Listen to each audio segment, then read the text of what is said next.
এখানে একটা ঝামেলা হচ্ছে, দেখেন মারামারি হইতেছে। এই যে একটা লোককে কয়েকজন ধরে মারতেছে, অপরাধ যেটাই হোক। আর আমাদের পুলিশ কি করতেছে দেখেন, পুলিশ হচ্ছে ওখানে দাঁড়ায় দাঁড়ায় দেখতেছে। ওনাদেরকে ডাকা হয়েছে, বলা হয়েছে, তারপরেও কিন্তু আসতেছে না। এই যে পুলিশ ওখানে আছে, ওখানে 2-3 জন পুলিশের কিন্তু কাজ নেই। হ্যাঁ, পুলিশ ওখানে আছে।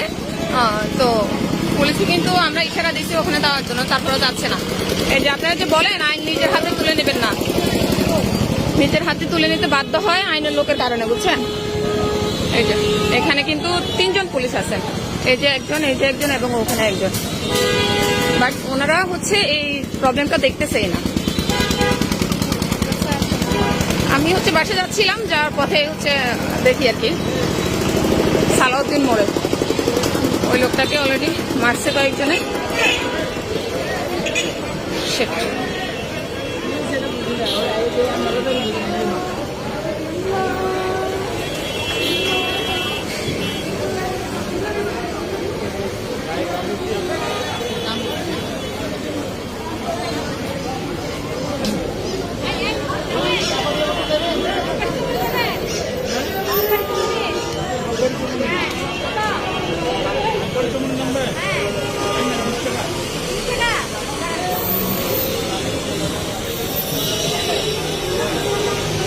উনি হেল্প করে অনেকক্ষণ ধরে চিল্লাতেছে, বাট একটা পুলিশ আসতেছে না।